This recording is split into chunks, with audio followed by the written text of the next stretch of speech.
Information is an important asset. As more and more of this information is stored and processed electronically and transmitted across company networks or the internet, the risk of unauthorized access increases.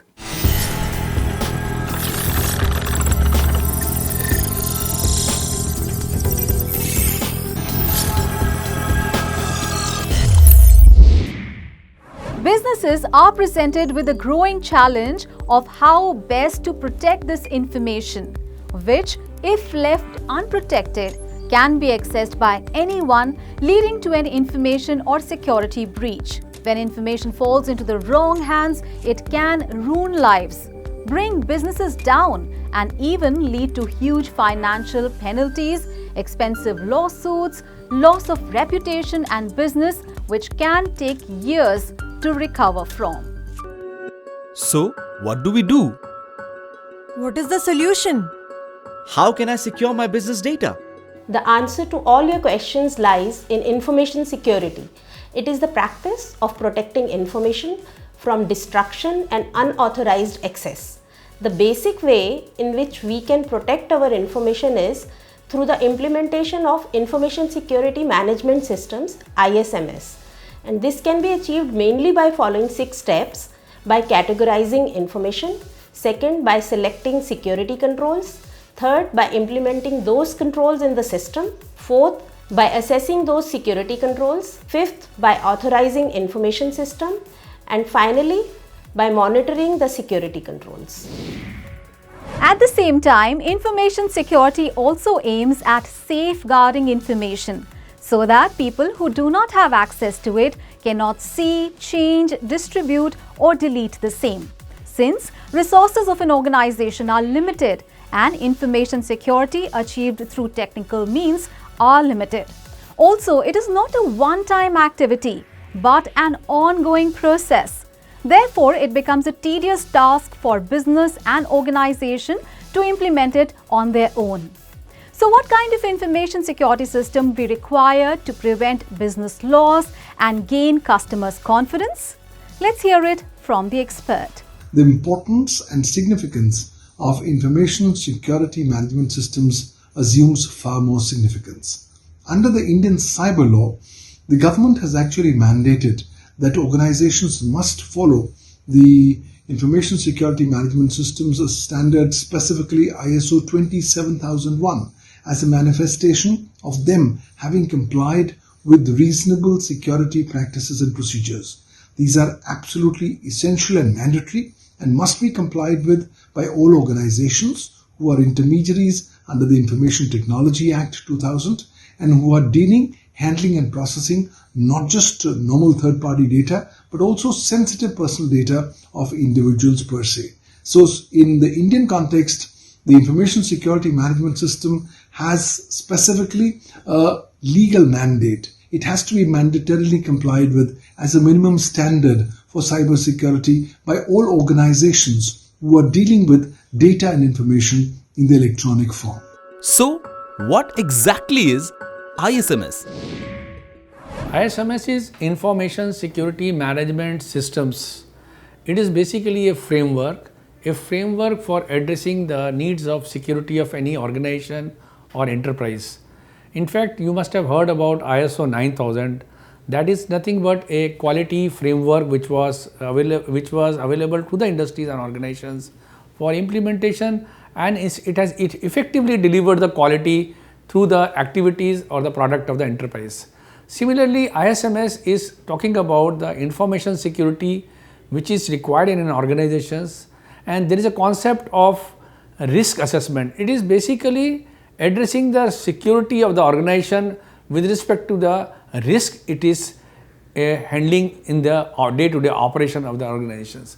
If you look at the selection of controls, is certainly based on the level of risk, the level of protection, the level of confidentiality, integrity or availability is needed in protection of information, whether it is in the digital form or in the paper form and any other things. This standard also addresses the requirement of business continuity of an organization, which is primarily very important. In fact, in the time of COVID pandemic, we have seen the continuity of business, the disaster recovery, the restoration of the processes is of immense importance, and the organizations which have implemented this standard, they have found a great advantage of getting back to the business as usual over a period of time while implementing information security management system standards. So this particular framework not only addresses the needs of security or the risk or the threat perception of our organization, but also ensures an appropriate level of security which needs to be implemented. It means security at a cost, not at any cost, finally leading to the continuity of the business and continuity of the operations even in the conditions of disaster or any kind of pandemic as we are facing today. Let us hear about the implementation of this standard from Deputy Director General, Standardization BIS. The International Electrotechnical Commission has formulated an international standard that is adopted by ISO and BIS called ISO IEC 27001, which is designed to help create a robust information security management system or ISMS. An ISMS is a framework of best practices for the identification and mitigation of day-to-day security risks to the information associated with business processes. It is a blueprint of proven procedure of information security governance, risk and compliance.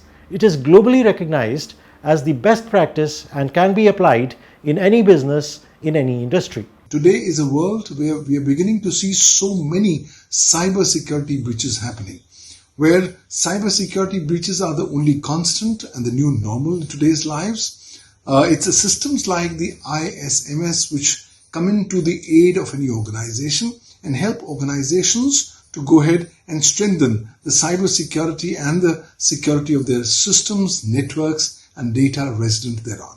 Through the use of ISMS family of standards, organizations can develop and implement a framework for managing the security of their information assets, including financial, information, intellectual property, and employee details, or information entrusted to them by their customers or third parties.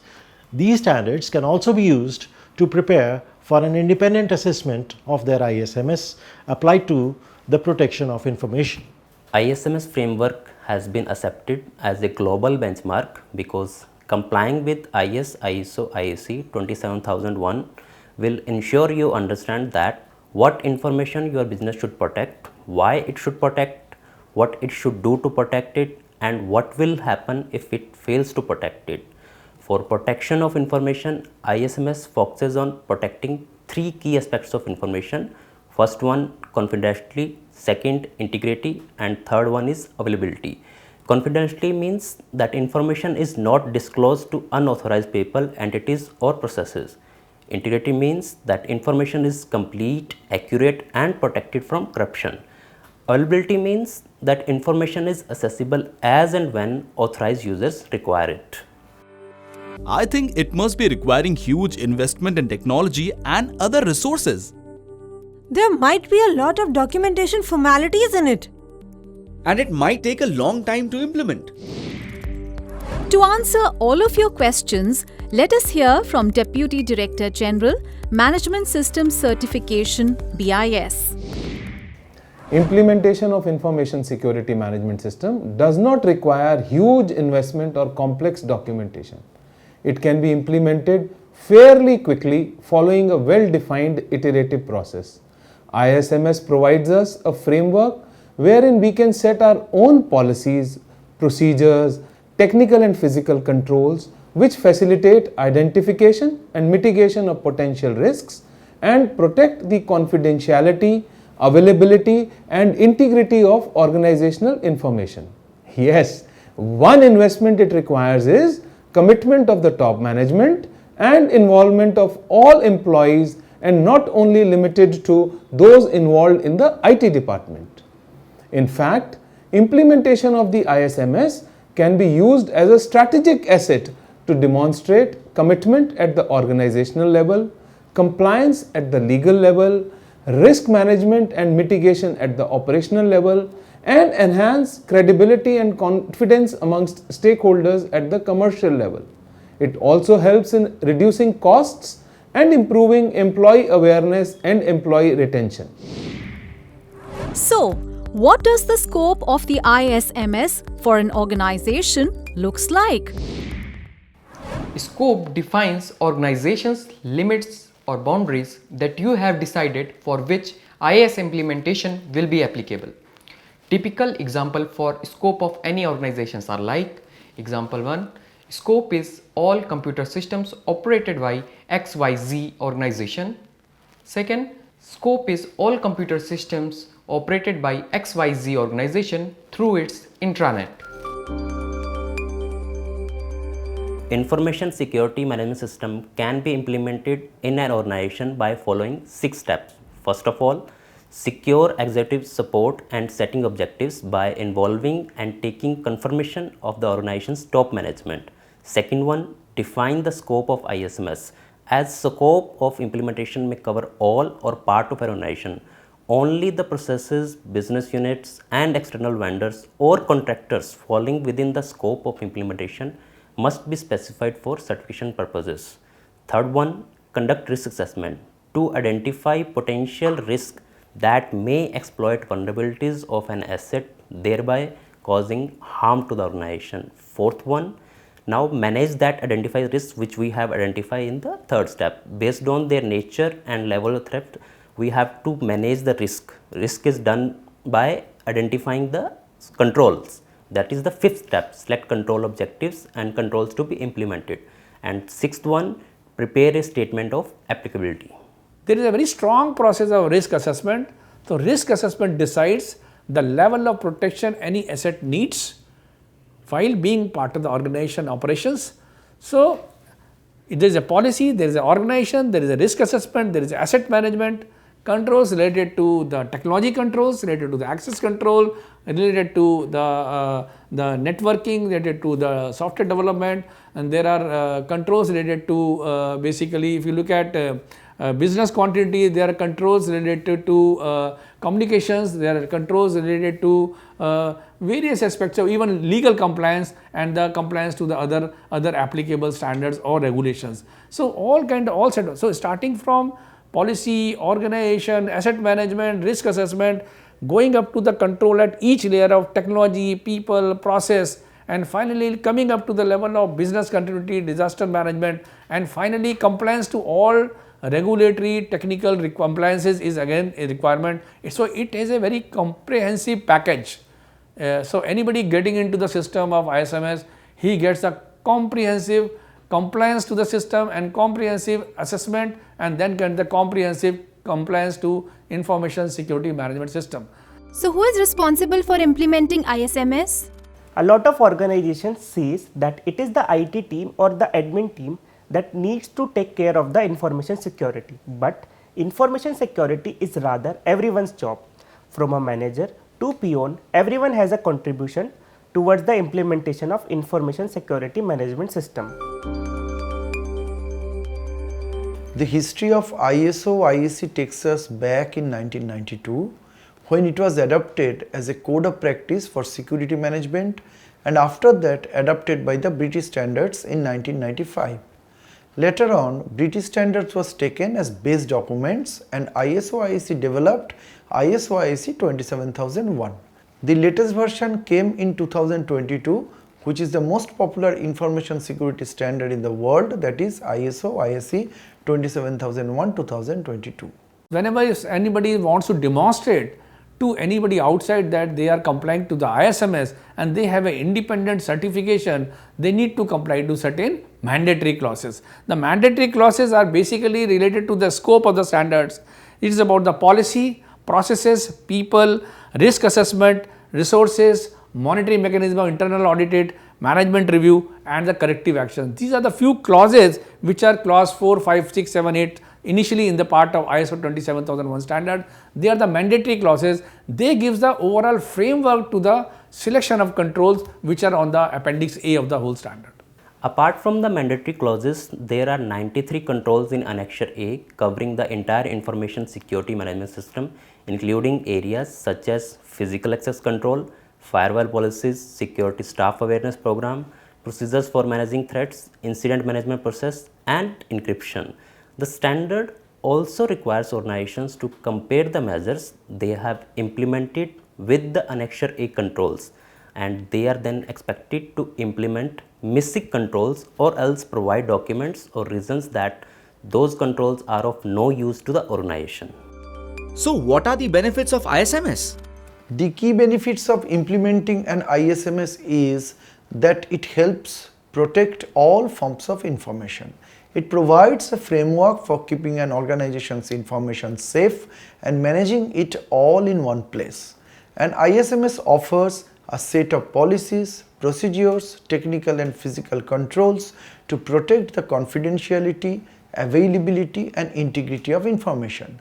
The standard's holistic approach covers the whole organization, not just IT, and encompasses people, processes and technology. This enables employees to readily understand risks and embrace security controls as part of their everyday working practices. It protects the entire organization from technology-based risk and other more common threats such as poorly informed staff or ineffective procedures. Thanks to the risk assessment and analytical approach of an ISMS, organizations can reduce costs spent on indiscriminately adding layers of defensive technology that might not work. Implementing and maintaining an ISMS will significantly increase an organization's resilience to cyber attacks. But why do I need certification when it's not mandatory? Whether a business has relevant certification or not can be a significant determining factor for businesses. Some companies only prefer to work with partners that have certain certifications. For instance, if a company deals with sensitive information, having an information security management system in place may be a mandatory requirement. An organization might require ISMS for all of its associates as a part of its company policy or even due to legal requirements. A lot of government projects require it as a prerequisite as well. Even for companies that don't require ISO or IEC compliance, certified businesses will stand out when compared to those that are not. If a company follows ISO or IEC guidelines but doesn't have a certification, a customer might be less likely to choose because they don't have the same assurance as certified organization. But where should I go for the certification when there are so many service providers providing certification at different prices? You can get certification from a lot of organizations, but one institution that has been engaged with the international institutions ISO IEC and formulated this standard is Bureau of Indian Standards. BIS is the national standard body of India and represents the country in the International Forum on Standardization, including International Organization for Standardization and International Electrotechnical Commission. BIS has been operating management system certification schemes under an Act of Parliament, that is BIS Act 2016. This makes BIS the only certification body in India providing management system certifications through an Act of Parliament. BIS provides credible, efficient and impartial management system certification services following national and international standards. Organization desirous of obtaining system certification from BIS as per this management system standard has to follow subsequent steps illustrated by Deputy Director General Management System Certification BIS. Organizations desirous of seeking certification from BIS have to follow the following simple steps. Implement the requirements of the concerned management system standard in the context of the organization. Develop various types of documents like the policy, the procedure, objectives, targets, external and internal issues, operational risks, etc. as required by the standard. After that, these documents have to be got approved from the authorized persons and circulated to all departments within the organizations to create awareness. Once the awareness is created, then you have to complete one cycle of internal audit of all departments, which will definitely include top management and one cycle of management review to ascertain that standard is in place and is giving the intended results. After the above process is completed and the organization feels that they are ready, submit the application through BIS portal. After submission of the application, the concerned regional management system coordinating officer will guide you about the subsequent stages towards certification. Although Management Systems Coordinating Officer will guide about the subsequent stages towards certification, still, let us understand briefly about the further course of action. The concerned regional office processes the application for grant of license. This includes audit of applicant in 2 stages, which we call Stage 1 audit and Stage 2 audit. These audits are carried out to gain sufficient evidence related to conformity to the management system implemented by the organization. Now, Stage 1 audit. The purpose of Stage 1 audit is to assess the organization's preparedness for the Stage 2 audit. During Stage 1 audit, following things are verified: scope and boundary of the implemented management system, types of services covered, process involved, and relevant statutory and regulatory requirements. B. Confirmation of the information submitted in the application. C. A review of the documented information of the implemented management system, that is, documented processes and procedures, policies, etc. After satisfactory actions are taken against findings of Stage 1 audit, if any, with supportive evidence, Stage 2 audit is planned. Stage 2 audit. The purpose of Stage 2 audit is to evaluate implementation, including effectiveness of the management system to be certified.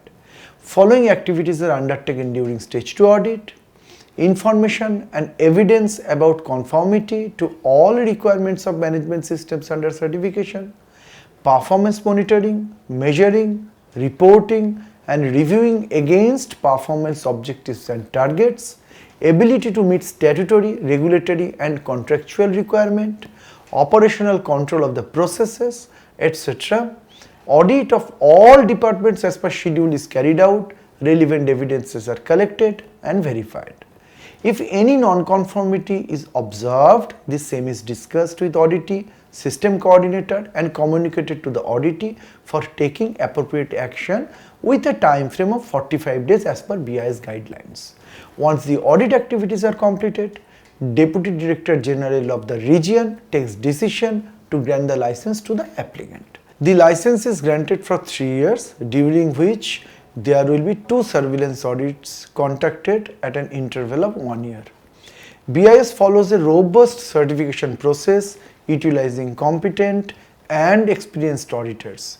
Over the years, as the management system stabilizes, the organization can make use of the management system as a tool to improve their own system. Certification from National Standards Body of India. All management system certification are operated in accordance with the standard ISO IEC 17021 Part 1. Ensures objectivity, confidentiality and impartiality in the certification process. Professional, competent, qualified and ethical auditors in all the technical areas and sectors. Certification imparts confidence to the interested party during tenders and bids. Ensures improvement of processes on continuous basis. Wow, it's so simple. All my doubts are cleared. I'll apply for certification from BIS today. What about you?